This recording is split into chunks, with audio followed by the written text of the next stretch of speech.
Stephen Shattuck, and I'm the VP of Marketing here at Bloomerang, and I will be moderating today's little discussion. And today I'm very pleased to introduce today's guest. She is Mazarine Treyz. Hey there, Mazarine. How's it going? Oh, good. How are you? I'm good. I'm very excited to have you, and I have to mention this to everyone. I told you earlier, but you are now the all-time leader in Bloomerang webinar registrations. This is the highest registered webinar we've ever done in about 100 webinars. So it's very exciting. Whoa. Thank you for being here. Yeah, you should feel pretty good about that. And thanks to everyone for hanging out with us for about an hour or so today. And for those of you who don't know Mazarine, she is the author of The Wild Woman's Guide to Fundraising, and that was called one of the top 10 books of 2010 by Beth Cantor. Her second book is The Wild Woman's Guide to Social Media, which was published in 2012, and that was given a 5-star rating by nonprofit about.com. I actually own that book. It's sitting right behind me. It's really good. You guys should check that out after this webinar for sure. And her latest book is called Get the Job, Your Fundraising Career Empowerment Guide. That was also given a 5-star review by nonprofit about.com. So Mazarine got her start in 2000 as an intern for Planned Parenthood Federation of America. In 2003, she wrote her first grant for Indonesian nonprofit Yayasan Emmanuel.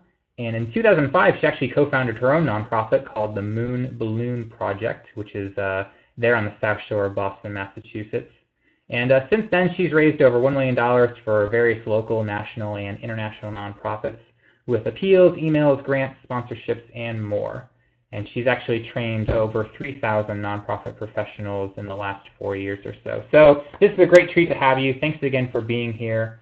And I'm going to pass things off to you here in just a second. I just want to let folks know that we are recording this presentation and that I will be sending out a recording a little later on this afternoon.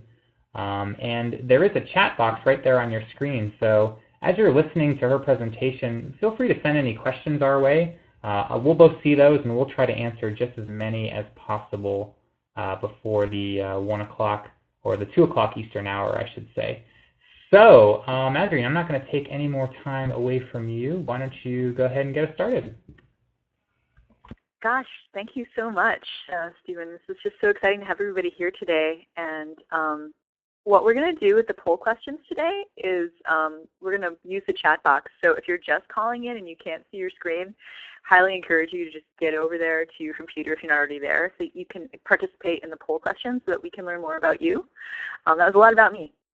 But I'm really, really grateful to Bloomerang for having me today. And I realized when I was looking over this presentation today that I did forget one key thing that will make people open your newsletters, and that is who it's from. So who it's from is important, and it should always be from the same person. So I would definitely make sure that it's coming from a person in your organization, not just your organization's name. So I just wanted to mention that. But now let's learn more about you. So here's your first poll question. You can just answer A, B, C, D, or E in the chat box. I know that will probably make it quicker. But what are some of your issues with your e-newsletter is the question. And A, it's written by committee. B, no one signs up for it. C, no one clicks donate through it. D, no one opens it. Or E, only my friends read it. Jamie said E. And Bridget said B. Okay. Looking like we're getting a lot of C's and D's. That's what I'm seeing. C. Debbie says, yeah. Okay. So today's webinar is not yet going to be about how to get people to donate through your newsletter. It's just about how to get people to open it. But I do have another webinar that is about how to get people to donate, and I also have like a whole e-course about that. So it's a very long, convoluted topic, but there's lots of things we can say about it. And I would love to chat with you more about that. And today you'll definitely see some things that will help people donate, but there's just so much more to say. So thanks everybody for checking in about that. Here's the next poll question. What are you hoping to get out of today? Is it A, new e-newsletter subject lines, B, tactics to get people to open your newsletter, C, e-newsletter headlines, D, all of the above, or E, a magic bullet system that will allow me to achieve millionaire status in 5 seconds? So, okay, a lot of D's here. That's what I'm seeing, some B's and E. I love all the jokers we have today. Oh, and Megan said how to get more subscribers. Lots of Ds. Okay, so we are definitely going to talk about headlines, subject lines, and tips for people to open. Yes, all of these. And I wish we were all millionaires right now. That would be pretty sweet. We probably wouldn't need to be on this webinar, though. You could just go out and enjoy the sunshine if it's sunny where you are. Elizabeth, that's a good question. In terms of sender, what if the person leaves the organization? So I'm not going to address sender later on in this webinar. I'll just say right now, it's going to have to come from somebody else then and say, hey, by the way, this person left, but here's a new person. So if it's your ED or if it's your communications person, just make an email telling about the transition. That's okay. So yeah, we're going to talk about all of these things except for the magic bullet. So here's what you're going to learn today. Best subject lines, formatting rules, cheapest and most useful email clients in my experience, and if anyone else wants to chime in, go for that. Innovations in e-newsletters. We'll also look at a little bit of blogs as well. Case studies of incredible e-newsletters, what kind of photos use, where to put the donate button, and lolcats. Okay, I'm just checking. We're not really going to talk about lolcats today. So now, here comes the pop quiz. What is your most powerful social media tool? Is it A, Twitter, B, Facebook, C, email, D, your blog, or E, your face? I think B, C, E. Interesting. All right. There's a lot of different answers here. Fascinating. All right. You know, a lot of people say your face, but they're not right, even though I wish they were. A lot of people say blog. They're not right either. It's actually C, email, and I have the stats to back this up. So Facebook is actually not your most powerful social media tool. Thanks for playing. And this is why. So this is from 2011, but it's still relevant. It's from ExactTarget and CoTweet. Those are the people that made this. And they just polled a whole bunch of people of all different incomes and ages and genders where they start their day. And this was an interactive graph online. It doesn't exist online anymore, but I took a screen cap of it. And the higher the income and the greater the age, the more likely they are to start their day with email. Email is represented by the yellow section on the coffee cup here. About 59% of people in general, but again, the kind of people that you're going to be cultivating, like your donors, that's where they start. Some people will even be checking their email in their bed on their phone before they get out of bed. I've stopped doing that, thank God, but I used to do that a lot. And I'm not going to ask anybody here if they do that because it's kind of unhealthy. But anyway, Facebook is 11% on here. So the person who said Facebook, you're kind of right, but not. And then there's a search portal, which is 20%. There's the news, which is just sort of like maybe like a 4 or 5%. And then there's other, which is 6%. And so some people, though, I would say people who are starting with a search portal, probably they're looking for their email. I'm just guessing that, but I've seen other people in my life start their day with Google and then just type in like Yahoo Mail into Google. So this might be even higher than you think it is. Yeah, it's ExactTarget and CoTweet, and I can type that. Thanks for asking, Karen. ExactTarget and CoTweet. And ExactTarget bought CoTweet. So Bloomerang, thank you. Stephen, thank you so much for finding that. That is just incredible. Wow, I'm so floored. So thank you. Yeah, that's it. So you can see that this is correct. And so that's why what you're doing today, being on this webinar, even though it's a beautiful sunny day outside, is so important because this can really make a difference for your nonprofit in terms of getting you donations and getting you engagement with your supporters for a really low price compared to. So that's why we're here, because this is so key. And most nonprofits, I know for me personally, when I worked at a tiny nonprofit, we don't do the email anywhere near the frequency that we should. And it sucks. You know, we don't have time. There's like events, appeals, grants, all of these things. So how do we prioritize it? Well, I really hope that you can look at this and say, okay, now we need to prioritize it. If your boss needs to be convinced, this is a good graph to show them. This is also in my social media book. Yeah. I reproduced it there, but you can also just look at that link that Stephen sent in the chat, and then you can go find it. You should be doing a newsletter at least once a month. If you're not doing it right now, I'd highly encourage you to do that. I personally email people once a week, and some people even forward once a day, though I would never go that far. And actually, I'm having another webinar on autoresponders, email autoresponders on August 5th. It's free if anybody wants to come. There'll be, my website is wildwomanfundraising.com, and you can go check that out too. So that'll be more about how to get more out of your email program. So anyway, let's get back to the matter at hand here. How do people actually open it? So there's this wonderful book called Cashvertising by Drew Whitman. And no one's going to open your email, or no one's going to donate to your email if you can't get them to open it. So Cashvertising talks about subject lines that get people to open your email. So these are some of the most powerful words, like free, new, at last, this, announcing, warning, just released, now, here's, and these. These are some of the most powerful and best subject lines. There's another list of like 10 more on the next page. But lists are also good too. And so the Smithsonian Magazine has an e-newsletter that I highly encourage you to sign up for because they always have really good subject lines. And they're a nonprofit. Not only that, they make hundreds of millions of dollars a year with their direct mail. And thank you for saying that. NFID said free in subject lines is a spam filter trap. Great. You don't say it every time. Maybe you could just say new or at last. Maybe at last could be at last we're having an open house or announcing our open house. It could be guess this program is so incredible. Here's what someone is saying about it, or something else. This little girl can now walk again, depending on your cause area. Or maybe like we saved these dogs, so there's the word these in there. Or thing. Kathy said, is it true that an exclamation point in subject line will be flagged as spam? Kathy, that's what I've heard. That's what I've heard. If anyone else wants to chime in with that, go for it.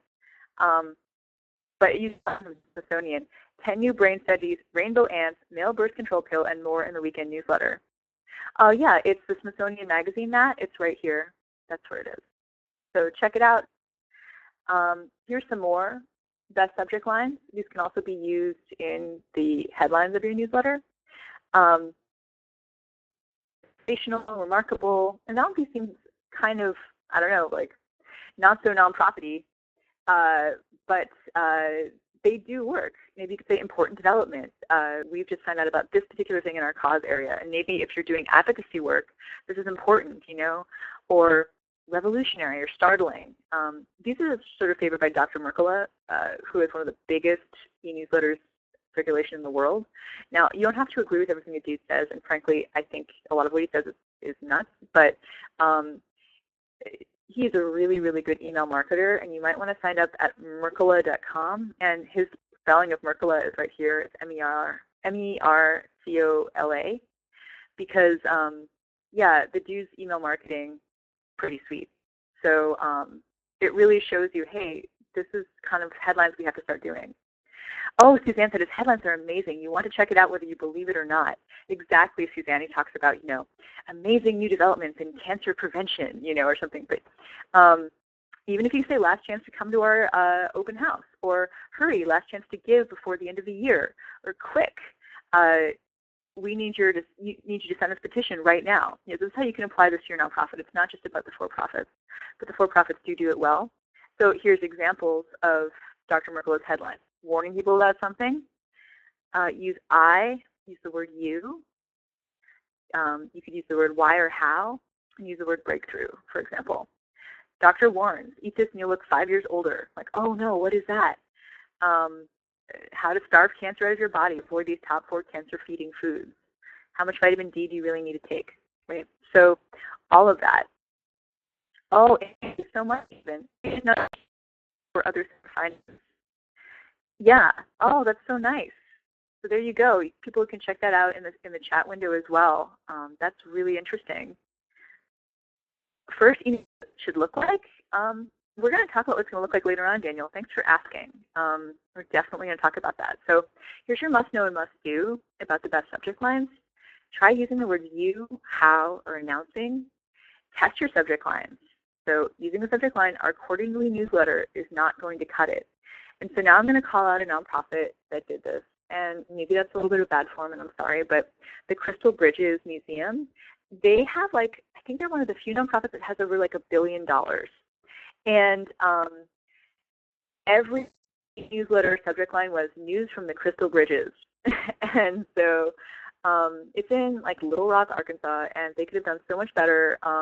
And I just looked at it, I was like, wow, you have $1 billion, that's what you're doing. But I guess, they don't have to really care if people are going to open it or not because they have $1 billion. But still, if I were them, I would be trying to make the best subject line I could. People would actually open it, otherwise what's the point? So now they're actually doing different things. So they aren't doing this anymore, but they did this for years, just like news from the Crystal Bridges every single month. And and it was really not engaging. So don't say our quarterly newsletter. Don't put the the number of the newsletter that it is in the subject line. Nobody cares about that. I hope I've shown you today a little bit more, but we're going to go even further into this. So I'm going to subscribe and learn. Tom Ahern is a newsletter master. Dr. Merkula also, Smithsonian. The NAPCO, people are actually really good. They're online marketing. I always open theirs, and there's mine too. One of NAPCO's worked really well for me, and I'm going to show you what that subject line was. And you can use it for your nonprofit too. So here's some e-newsletter formatting rules. And these are actually paper ones, so you can use this in e-newsletters also. You want a big header with a real headline. So join us, put your honeybee haven on the map this March, or Monsanto and Co. found guilty as charged. Those are, okay, now I want to read more. Always have a caption with your picture. People are going to read the caption and may not read the actual story. Give us a big picture of what you're doing. And then black writing on the white background is easiest to read. So one nonprofit that I've been working with as a consultant, helping them with their e-newsletters, they were doing 10 different colors in their e-newsletter. And it was very jarring, in the background. It didn't really work. So they had a red background, a yellow background, a blue background. Just do black and white. That's the easiest thing. And sans serif fonts. So sans serif and serif. Sans serif is what we're looking at here, and serif is this up top here. So you want to make your headline pop. And these are examples from Tom Ahern. So a troubled mind walks into a bar. Before you do your annual report, he actually used text speak here, which I thought was kind of interesting. Dear donors, we're happy to say we switched to an digital annual report. Happy? Are you really so sure? The 5 realizations approach, the nuts and guts of successful bequest sales strategy. So he's got a lot of interesting things to say, and he uses lists. He uses a very conversational tone. He even uses something maybe we wouldn't want to try, which is this abbreviation with the numbers and letters. So that's something to think about. But make sure you have a text-only version that can stand alone without pictures. And think of the formula, one email, one purpose. Just like you have one letter, one purpose, it's one email, one purpose.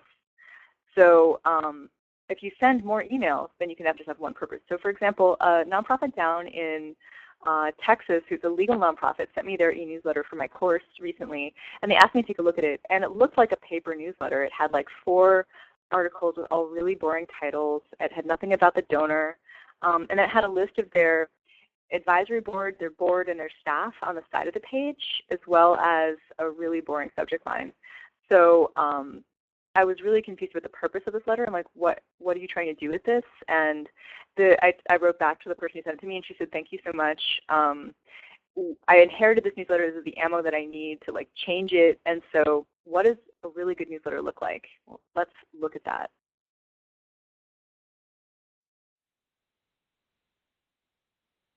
So here's pesticide action, valuable and valid. E-newsletters are good too, but check out what they did. Good headline, we don't give up. Try that one for your nonprofit and see how that works for your subject line or a headline in your newsletter. Start with the word you. You want to make your donor the hero. So your engagement has kept methyl iodide use in California to a handful of applications on less than 20 acres, despite the pesticide industry's continuing full court press. And we're not nearly done.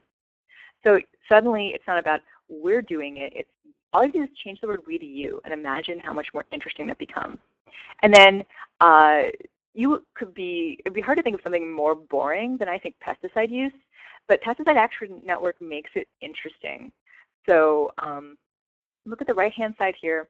Why have 6 of my childhood friends been diagnosed with cancer? Well, I'd be number 7. So they actually have a Tumblr, pesticideaction.tumblr.com, and they're asking people to like type in, and write in why they care about what they're doing. Oh, because pesticides maybe cause cancer. So they're really engaging their supporters and giving them a place to have their say, like literally have their say right in their newsletter. And that's powerful. So I'm a monthly donor to a nonprofit called Living Yoga, and I got Living Yoga's paper newsletter a couple of months ago, and they had actually highlighted not only a donor, but somebody who had won their Yogathon challenge last year, and it was a friend of mine. It was a person that I know, and it was really powerful. And I was like, wow, they're really doing everything right here. They're highlighting the donor. They're showing people what good donors look like, and then. Have you ever heard the phrase, what you pay attention to grows and what you don't pay attention to starves and dies? It's totally true for your donors in your newsletter. So if you're highlighting your donors, you're going to get more donors. If you don't highlight your donors, you talk about we all the time, then you're going to get fewer donors.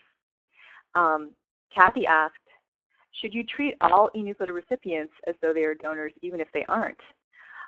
Kathy, I would, and here's why. You could say, you helped us, or your engagement. See, engagement is a good word. It could have meant that they signed a petition, they opened your newsletter and forwarded it to a friend who donated. Maybe that happened. You don't know. So say your engagement. That's okay to say. You have to say your donation, say your engagement. Yeah, treat them like they've already done something for you, and that's a really good place to start. So here's work. How modern industrial agriculture destroyed our most alluring fruit. So, whoa, that's powerful. What's going on? There's a picture of the problem and the caption. There's farm worker slavery going on. How is a strong opener. It has a personal and a conversational tone, and it has a call to action. So they're not just trying to make you depressed. They're trying to make you motivated to act. So the personal conversational tone goes like this. My interest in tomatoes started with taste or lack thereof, but I soon realized that the out-of-season tomato was a poster child for much of what is wrong with modern industrial agriculture. If you strip away, or in some cases deliberately contravene, all things sustainable, organic, seasonal, local, fair trade, you end up with a win range from abject slavery to workers being regularly sprayed with pesticides, including carcinogens, neurotoxins, mutagens, and ones that can be fatal upon contact. So this poor person here is just, really struggling to carry that big bag of tomatoes. And so you're like, this is really sad. What do we do? What to do? They say right here, what to do. Start at home by buying, or better yet, growing as an apartment. I can't. But if you can't grow it, then it'll have other things for you to do. So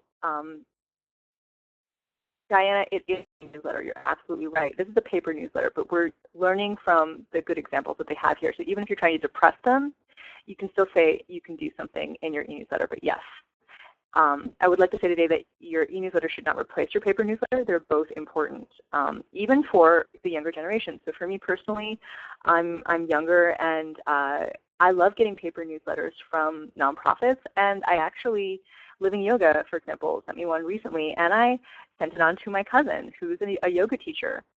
So it really works to get your message out to more people than you could ever imagine. So this is not a newsletter, this is a blog post, but you can still use these titles as either subject lines or headlines in your newsletter, and it can be tremendously powerful for you. So this is the Gateshin Impatient Optimist blog. Cindy, yes, I'm sorry, I will slow down. So they're not afraid to shock you, and we're you in the middle of the slide. You don't know the S word about the S word. That is pretty powerful. And they're trying to get people to care about composting toilets, believe it or not, toilets in the developing world. And so they're trying to educate people about what happens when people don't use, they've been built. Another title, Everything You've Ever Wanted to Know About Fake Poop. 5 ways you can AIDS. And the Indian sex worker speaks and acts against AIDS. So they're using sex, they're using poop, they're using lists. These are some of the tactics that they're using. They're also using the word you. And on top of that, they're using a conversational tone. Why I'm committed to turning the tide on AIDS. So, and think, wow, how can we make one like this for our nonprofit? One of the things that you can do with the Impatient Optimist blog, which is pretty neat, is you can categorize it by how many comments an article got, as well as how popular the article is. The AARP blog also does this. So if you're helping seniors, for example, I'm not sure about all the different causes that are on the line today, but if you're helping seniors, be a wonderful one to look at. The Gates Foundation helps so many different kinds of causes. They do education, HIV/AIDS, water and sanitation, and you can see more categories and topics at the top if you want to look and see what they do. Then what you can do is just go see if your cause is covered by Gates and see what kind of headline using. Here's another example from Gates. This is their educational piece. What do you notice here with this picture of the apple? What technique are they using? Anybody want to tell me? Thank you, Jennifer. Bingo. Lists. You're so right. You're so smart. What technique is this using? Will we listen to the teacher? What technique? Anybody want to take a guess?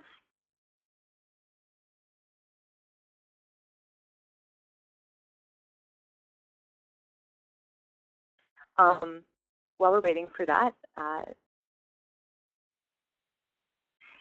what will it take to end homelessness is also using this technique. Question, Megan, perfect.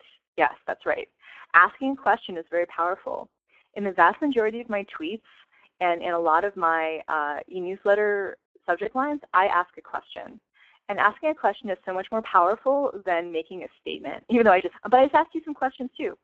So there you go. It just re-engages your audience and they think, wow, maybe I should be asking about this question. So this is from the Smithsonian.com, and this is how I sign up for their newsletter. One of the things that you can do to make people sign up for your newsletter more, I know some people on here wanted to know that, it's give people a preview of the different kinds of newsletters that you have. If you only have one, great. Just put in a PDF screenshot of the preview of your newsletter and say, hey, great, these are the things that you're going to be learning in our newsletter. The Smithsonian Newsletter, Smithsonian Magazine, Smithsonian Store, Smithsonian Journeys, Air and Space Magazine. So they have lots of different things that they do, but they show you what you're going to get. So they take the mystery out of it and they make people say, okay, it's not just going to be them asking me for donations. It's going to be something interesting that I get to learn every week. Check out this incredible newsletter, this e-newsletter from the Smithsonian. This is the one where they said male contraceptive pills, the 10 brain tips, and translucent ants. All of these things. I know it might be kind of hard to see on your screen. It might be a little smaller, but I'm going to read it out loud to you to show you what the techniques are that they're using. So brain science, 10 new studies that get inside your head. If your nonprofit has anything to do with science or studies, this could be an interesting one for you. They use sex. Scientists make progress towards a male contraceptive. They don't have a picture of it, but they have the word in there. These rainbow-colored transparent ants are what they eat. Wow. So they're using the word these, using the word how. How would you rank the greatest presidents? This is good for history-based nonprofits. Everything you didn't know you needed to know about the Curiosity rover. So this is a little bit old, but it's all right here. So these are some things to think about. And on the right-hand side of the screen, they have things they want you to do, like maybe they want you to subscribe to their magazine. Maybe they want you to go view Woody at 100. They could have a donate button on it too. But they're just trying to engage you. And since they have different areas where they could engage you because they do so many different things, that's something that you could consider for your nonprofit. What are all the different things in the news right now that would make people care about our cause?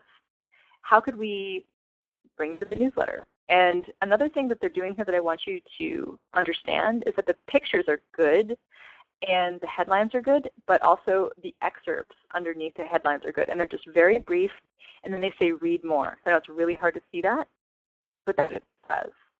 So read more, and it has a little arrow, and you just click there and you go straight there. And every link is the same color. It's usually black on white writing, except for the headlines, which are links, which are green, and they're always sticking to that convention. That makes people understand they know what to expect with you. And there's probably 10 things on here that I'd like to read that I just wanted to share with you.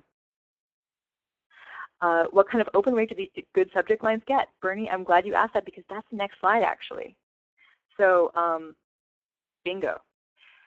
So one of the subject lines that the NAPCO online marketing company did is saving a seat for you at their particular thing that they were doing. I tried that, saving a seat for you at Beyond Sponsorship. I did a free webinar a few months ago, I think a month ago, and it got almost a 50% open rate, and that's pretty much unheard of. Oh, Bernie's a plant. No, she's not. She's a real person. So you want to segment your target audience based on what they click on, but this subject really works. So before you go any further, write down saving a seat for you, and then think about your next nonprofit event. Try the subject line. It really, really works. And so if you're looking at work and you're like, who's doing the right ones and who can I be, check out the NAPCO online marketing company because they actually study this. They have a whole archive full of not just letters but e-newsletters in the Who's Mailing What archive. And they don't have data on how well these letters did or how well the open rates did, but they certainly are testing all the time, and their subject lines have really worked for me. So when I get one from them, I put it in a little swipe file, and I put it in a section of my inbox where I'm going to go back and look at it later if I ever need inspiration. John asked, while not completely on topic, can all of these points from the speaker be utilized for Twitter tweets, LinkedIn posts, and Facebook posts? John, I would say give it a try. I think you probably could. I think you could use these. They seem to work for all sorts of engagement. Melissa, isn't the average open rate 22%? That's a good question. 20 depends on who you are. If you're a nonprofit that's getting 22%, that's pretty good. A lot of nonprofits get 30%, but most people get lower. And when I was first starting out in doing e-newsletters, yeah, David, exactly. It depends on the industry. And if you look at MailChimp, they actually have a whole article about average open rates that they've noticed with their newsletters. And so you can look at that. That's what I look at. But there's probably some other people doing some studies on that. The way that you can get a higher open rate is actually use your newsletter software to say, okay, who opened the saving a seat for you? And then just send to those people. So you can segment your list and just send to the people that opened and say, great, okay, did you go away to get your credit card to like pay for our gala and then you need to come back? But you think, okay, maybe it's click here to get a donation or something like that. Oh, there's a MailChimp and a Constant Contact article. Thank you. Thank you very much for doing that, Stephen. That's very, very helpful. So everybody who wants to know the full details of this, check out these two articles that Stephen just posted.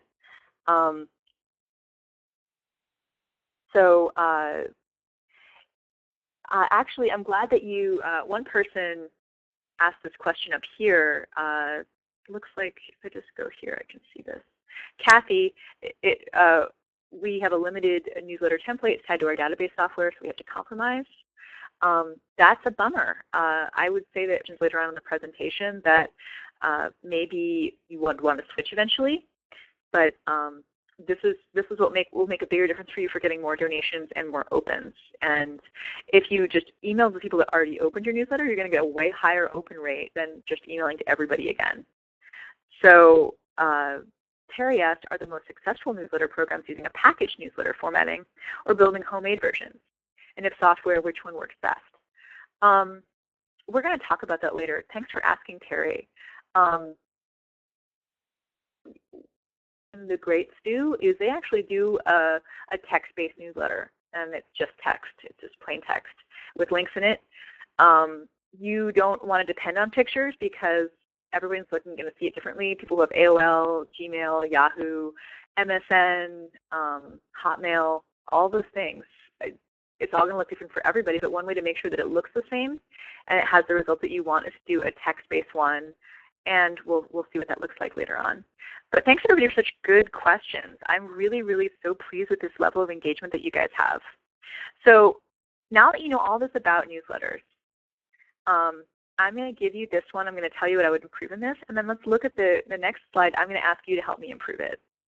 So this one here, their headline is 4th Annual Ride for Alzheimer's. So that's kind of blah. Instead, do you like your riding your bike for good causes? Join us on August 11th. Instead, 5 wishes, which is kind of blah also. I might say, save money on your taxes with a tax-deductible gift to CVCJ, for example. This is a newsletter from this nonprofit. CVCJ Goes Social, also not terribly interesting. Where's the donor in all of this? It says there will be food, beer, music vendors, and surprises. The ride starts at Epiphany Nights of Columbus. Okay, but show them the excitement that you have, that you want them to join you. There's a picture here of something on the ground with a beer on it, and fundraiser held in the loving memory of Lorraine Stover. That would probably get some people on your list, but that's not necessarily the most compelling picture either. So I would change all of these things. But now it's your turn. What do you see? What could we change to make this more compelling in this newsletter? What do you guys think?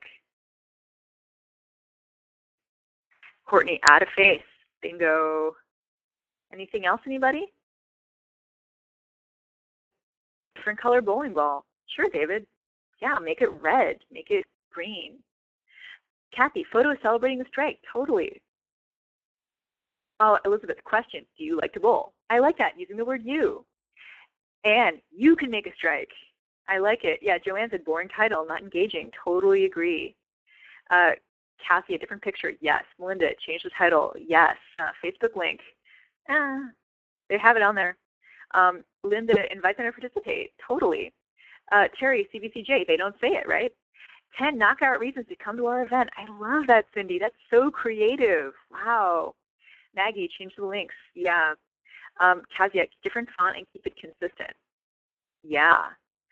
CVCJ, they don't even say. Ann said, are they raising money? What for? We don't know, right? Thoughts on join us? Join us is okay. You could say, would you like to join us? Do you like bowling? Putting the word you in there is good. Daniel said, perfect strike. I love it. Be a part of it. Yeah, David, I would. I'd say you can be a part of it. You guys are just so smart. You're just learning so much here, and you probably already knew this stuff. Andrea said, you'll be bowled over. I like that. You guys are so good. Oh, how about humor? Yeah, humor really, really works. I have to say, for my newsletters, the way I've been getting higher and higher open rates is that I put 2 jokes at the bottom of every single e-newsletter that I do. Wow, keeping going here. Don't roll a gutter ball. Now you bowl for a cause. This is excellent. Thank you. Yeah, everybody, you're doing so well here. But putting jokes in and having people say, this is the one newsletter I will look forward to because it's joking around, it really works. You may think, well, we can't joke about our cause. It's too serious. Well, even if you just joke around what happens around the office to show that you're human beings, that's okay, even if you don't want to joke about something else. For example, I have an article on my website about the letters. Can we make them funny? And one of the ones I tried to make funny was one about anorexia. And I think it really depends on your audience. I mean, some people will probably get really offended. But you can make fun of kind of what's wrong with society that makes your mission necessary. So what I did is I used a picture of somebody who had been airbrushed to death. You know how you see those pictures in the supermarket? I was just looking at them last night, actually. I'm like, that is not a real person. That is not a real image. They're just super, super skinny. That's an inspirational image. So I put that picture in, and I used pictures from Photoshop disasters.com, and I said, or psdisasters.com, and I said, this picture might be called a Photoshop success if your suspension of disbelief goes up to 11. And so it's like saying with our society that we continue to put these images out there. And then this is why the art nonprofit is so needed. But it wakes people up. It gets them to listen. Oh, Steven said I might hire you to do some Bloomerang newsletter subject lines. I'd be happy to. Andrea, sort of like an e-card where you click on something to create an action. Yeah, you can do that. Joey said, don't be a pinhead. Bowl with us. I love it. You can hire some of these people too, Stephen. They've got some really, really good subject lines here. Gail, can you spare an hour for our kids? Yeah, that's humorous. Strikes for success. Oh, you guys are so good. You're so good. So thank you so much, everybody, for showing me what you learned. Yeah, your last newsletter got a 17% open rate. It'll get better. You just have to keep testing. And some newsletter softwares help you test things, and some of them don't. So here's some poll questions for you. Have you surveyed your subscribers to see where they hear about you? A, yes, B, no, or are too busy for that? Right. B, B, B, B, B. Hold on. One A, a couple A's. Yeah. People are B's here. So you want to ask them because you want to see who's sending you people. Maybe you've got some super connectors in your e-newsletter subscribers right now, and you want to thank them and encourage them to keep sharing. So next question, have you surveyed your current donors to see where they hear about you? A, yes, B, no. C, only informally, no process for this.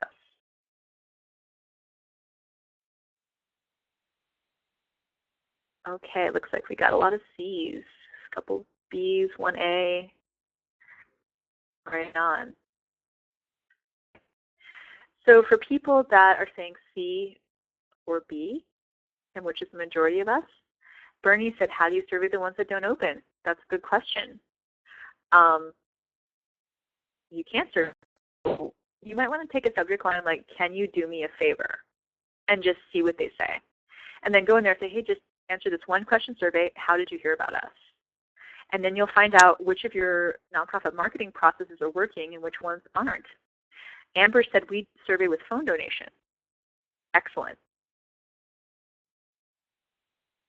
So you can do that, but also if people give over a certain amount, like I know you're really busy, you might be a one-person shop.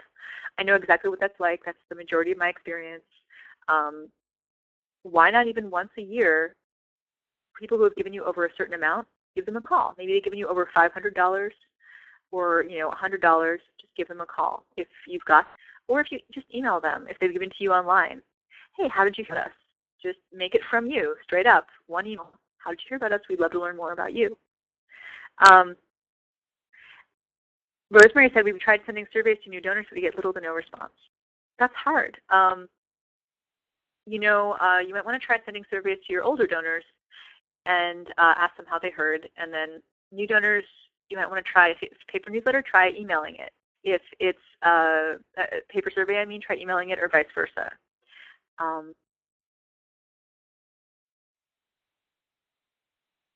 We offer incentives to the first 5 respondents or something. Amber, that's an excellent idea, and that's actually what Pam Grow does really, really well. She says the first 5 responses get a $25 Amazon gift card, or enter to win a $25 Amazon gift card. So make a prize. That's a really good idea. And you have surveyed the effectiveness of FACT to communicate with both volunteer and donor test groups. Good. And actually, that is the most important question that you want to ask in your survey, not just how they heard about you, but what of your programs they care most about. That's all that you need to know. You don't need to know where they're from, how much money they make, if they have kids or not. You don't need to know that. Just which of your programs do they care most about and why? So if your nonprofit has 4 or 5 programs like most of us do, when I worked at the Urban League, we had a senior program, a kids tutoring program, an advocacy program for like Register Build a Vote. After I left, they also did a anti-obesity program, which really was kind of mission creep in my opinion. And then of course you have the fundraising program, right, too. And on top of that, we had another program. So with so many programs, people didn't know really what to make of us. Some people gave for one reason, some people gave for another reason. And so what we should have done, and what I wish I had done, is ask people, what aspect of our programs do you care most about? And just give them a list. And just say, here's a one-question survey. It will take 5 seconds. Go. And then you can also turn this into an ask if you do a paper survey, or even if you do an online one, but you could say, hey, because you said you cared about this, we're going to keep doing all of these things. But would you like to give to this particular initiative? So Amber said, yes, we did just that. And to test the validity of answers, we asked if they donated in the last 12 months and then validated if they actually did. Good. I love that. And why you want to survey them for this is because it can drive your communications in everything you do. It can drive what you write your newsletter about, your e-newsletter, your annual report, your appeal letter, your blog posts on your website. You can highlight what most people say they care about. That's powerful. And Amber, a great way to keep communication open. I love that. So the cheapest and most useful email clients, MailChimp, Pros, free for up to 2,000 subscribers, Democracy Now! MailChimp, it must be working for them. Personally, I have issues with MailChimp. It just doesn't look good on what I want to do with it. And also, they are, okay, I'm going to get to these questions here in a second on the left-hand side. I will say also, only if you pay will they do autoresponders. So for some of us, we can change. Some of us, we can't. This is just a FYI. Emma, for the person who wanted email design, they do custom design services for your email. And here's what their cost is. What I think is the most important for an email newsletter software is to make custom e-newsletter signups. So making one for your volunteers, one for your donors, one for other kinds of people that just want to get news about you. So a lot of people don't open the images in their emails, or they check their email on their phone, and sometimes the custom design was going to look different in that place. So people are using their phones more and more for email, which means that you're going to be hard-pressed to justify a really fancy design when plain works best with a mobile device. And also there's no consistency in the size and shape of mobile devices. So whether it's an iPad or an Android pad or iPhone or an Android phone or a Windows phone or a BlackBerry, everybody still has one of those, they're all different shapes. So again, you want a responsive email newsletter design if you can get that. iContact, I've heard good things about it from colleagues, but the cons is that it's hard to make custom newsletter signups again. It's more likely to be marked as spam. And their customer support is outsourced overseas, which can be very frustrating for people. They're like, I talked to somebody and I don't really think they understood what I said, and I didn't really get an answer that I wanted. So that can be an issue. Constant contact, a lot of people use that. Pro, for supporters in America, and they pick up the phone pretty fast. They connect with the Donor Perfect database. Cons, it can look different in each email client, which can be frustrating. It's more expensive. It's hard to make custom newsletter signups. I don't know if anybody here knows if they're doing that now, but last time I checked, they're not doing that. The data you get is not necessarily actionable. You can connect to donor records with this model if you use Donor Perfect database. Christine said, Kathy said we have Salsa, which is very limited. Louis asked, what does it mean to make custom newsletter signups? What that means, Louis, is you make a different little sign-up box for different kinds of people. So on your website right now, it says sign up here for our newsletter. That's just one way. You could say, hey, click here to get our 10 ways to be a good volunteer FAQ. You could have one that's just like, now that you've donated, click here to get action updates when we want you to sign a petition, for example. I used Aweber for a long time, and it really works. Maria and Louis said, you have a custom newsletter sign-up form. Can you make more than one of those? Can you make different kinds of those in constant contact? So last I heard you can't. With Aweber and with the next one, Get Response, you can make multiple ones of these. And Gail said we've been using vertical response. It's free. I get many templates and lists. Wonderful. Yeah. So this is good. They have the best deliverability rates because they're double opt-in. But double opt-in means, okay, so what happens is they say, yes, I want the e-newsletter. Then they have to go to their email and say, yes, I want the e-newsletter again before they're officially signed up. And that means fewer email signups. It's a little road bump in the process, or a speed bump, and you want to sort of take those away. So also, if you do speaking engagements for your cause, you can't just add those names. So that's the downside of Aweber. A lot of people I know built their list through speaking engagements last year, and one person who took my e-newsletter course last year, she said that she built her list for over 1,000 names with a new nonprofit just by doing speaking engagements. And that's why your newsletter software has to be able to just automatically put those names in from your speaking engagements. And sometimes what's called WYSIWYG, which is what you see is what you get, their WYSIWYG editor is difficult to use. But it's easy to see who opened it, when they opened it, and then email directly to those people. So GetResponse is what I use now, and I like it. You can create as many customized e-newsletter sign-up forms as you want. You can segment your list very easily. It's a single opt-in. Tech support is native English speakers, and cons, sometimes emails don't get sent, so that's kind of a bummer.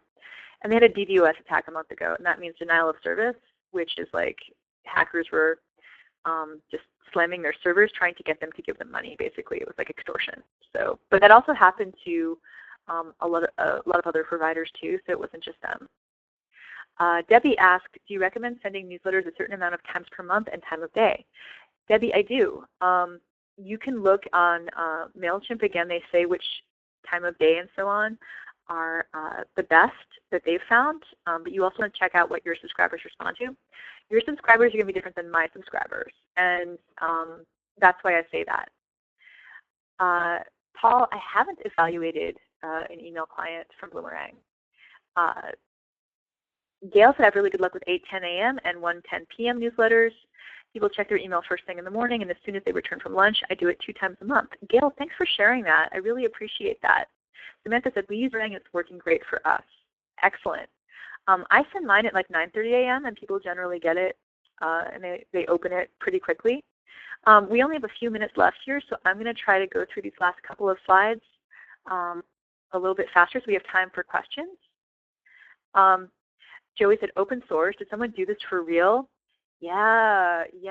This is those images that don't work for your newsletter or your e-newsletter. People waving goodbye, fuzzy close-ups of thank you notes, administrators in a row. Men with mustaches. I know. You wouldn't think that, but it's true. According to Sophie's research with Jerry Hunsinger, these don't work. But here's what does work.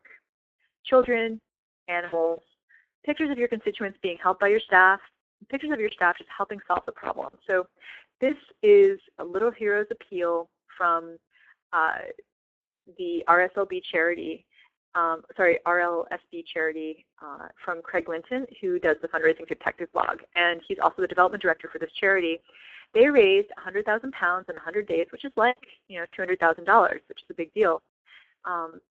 Here's the headlines they used. There is absolutely nothing more devastating than learning your child is blind. If you need your urgent help today, can you and your organization raise just 100 pounds? They say how you can help. They have photographs and stories of the kids that they help and what their issues are. And so I always use the color photo. Well, if it's an e-newsletter, Anne, yes. Of course, for Movember. Yeah, exactly. Bloomerang said, Stephen said, I made a donation 2 weeks ago and I got an open source response. No joke. Ooh, gross. Veronica said, when you have confidentiality reasons so you can't show client photos, what would you suggest? Veronica, thanks for asking. Christine said, we got our use permission. If you're a domestic violence shelter, though, that's a fair request, going to want to have their photos shared. So what we did when I was working at a domestic violence shelter is we found Creative Commons licensed photos on Flickr to use, and those worked really, really well. And if you go to flickr.com/creativecommons, you can find them. And you can also credit the person who took the photograph at the bottom of your newsletter. So I would do that if you have confidentiality things which are valid. Another person said, I use shadow figures or the backs of people. That's okay too, but it's not as powerful as a face.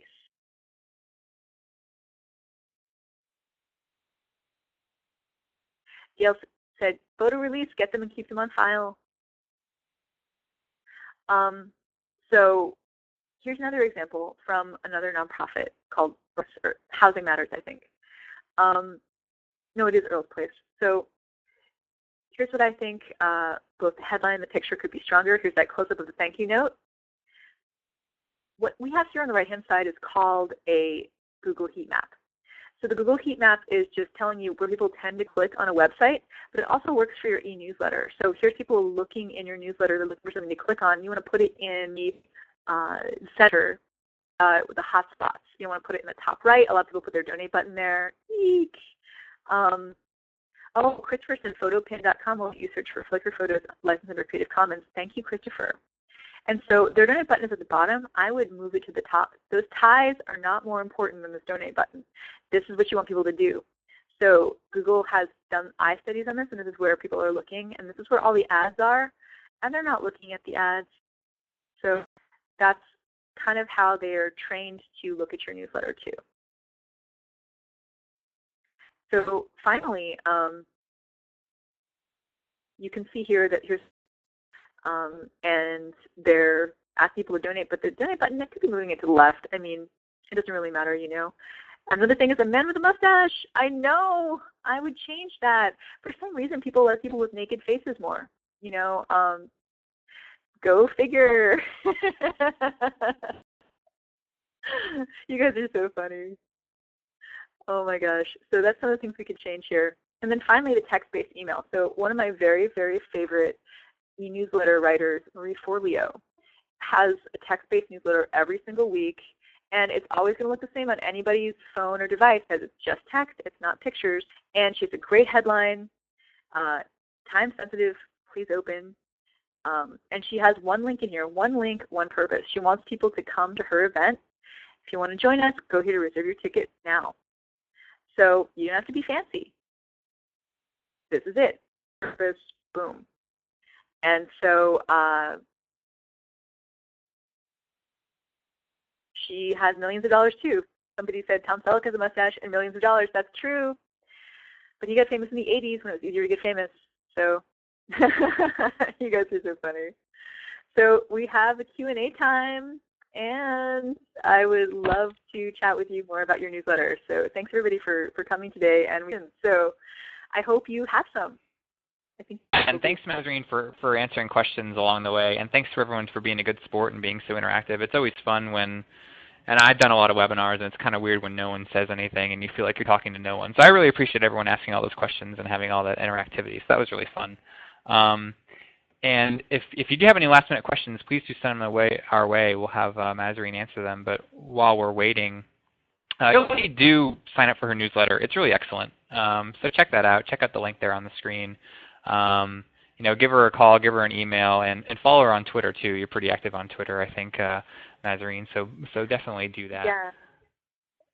Yeah. Cool. So we've got one from Kathy. We know 85% of our email signups are looking for services. Should we separate e-news for them? Yeah. What about segmenting in general? Should people be separating their lists maybe 2 or 3 times? Yeah. So, you know, because you've got people who've already bought Bloomerang, right? And then you've got people that you want to buy it, so you'll talk to them differently. Same for people who have donated and who haven't donated yet. Hey, would you like to make a donation? Just get more involved. But if they're looking for services, yeah, they're going to have a different kind of motivation for reading your newsletter. So it should be about different things. Yeah, separate one for volunteers, one for people who want services, one for donors. I know you're like, great, I have that amount of time. No, I don't. You know, like, this is ridiculous, right? So like, it's hard. You don't want to do that. But you kind of have to, even if you just do volunteer newsletter a month, which is what we used to do at the domestic violence shelter I worked at, and we had a tiny budget and a tiny staff, and we did it. So even if you're small, you could do once a month. Just start with that. Yeah, cool. Well, I know it's about 2 o'clock, and I don't want to keep anyone later than we said we would. Is it fair to say that folks can email you questions? Would you be willing to do that after the presentation? 100%.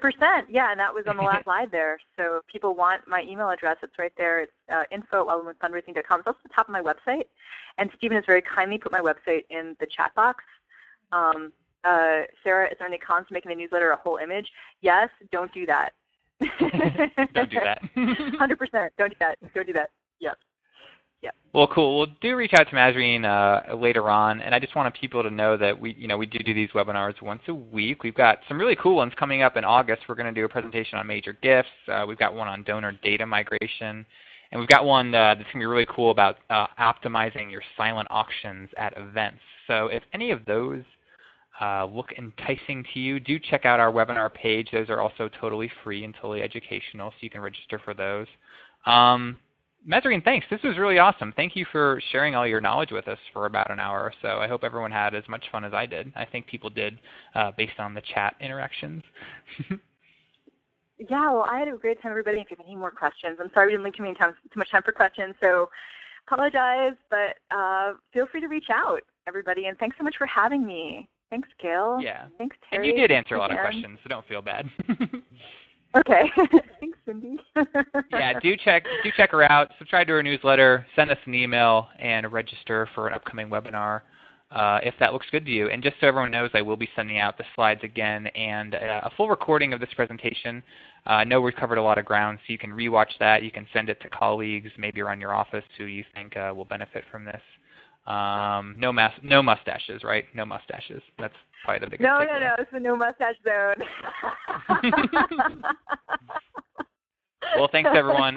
Thank you all for listening, taking an hour out of your day. I know we're all busy. We will catch you next week. Hopefully we'll see you on the next webinar. Have a good weekend, and look for an email from me a little later. So we'll say bye now. Thanks, Mazarine. Thank you. Bye-bye.